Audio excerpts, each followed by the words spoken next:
So మీరు నిన్న పిలుపునిచ్చారు సెలవు సచివాలయం అని చెప్పి. ఇప్పుడు నిన్నటితో నిరుద్యోగులు సక్సెస్ అయ్యారా లేకపోతే రాష్ట్ర ప్రభుత్వం సక్సెస్ అయిందని మీరు మేమే సక్సెస్ అయినాం. ఎట్లా సక్సెస్ అయినా? ఎందుకు కాలేదు? మీరు నిర్బంధాలతోటి నిరుద్యోగుల్ని ఎన్ని రోజులు ఆపుతారు? ఇప్పుడు నిన్న ఆపిర్రు, ఎంతసేపు ఆపిర్రు? సాయంత్రం 6:30 దాకా.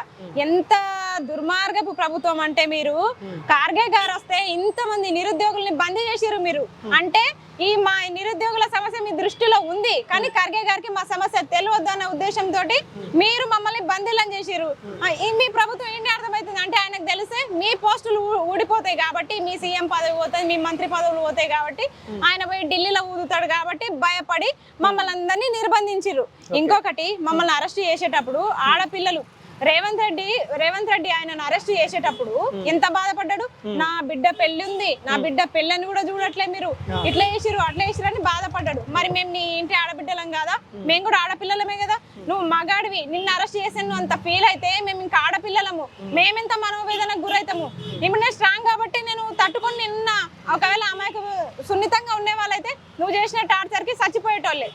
అంతే కదా, ఏమన్నా సూసైడ్ చేసుకొని చచ్చిపోయేటోళ్ళే. నేను స్ట్రాంగ్ ఉన్నా కాబట్టి నేను వచ్చి మళ్ళీ మాట్లాడుతున్నా. అదే అమాయకపు నిరుద్యోగులైతే ఏంది పరిస్థితి?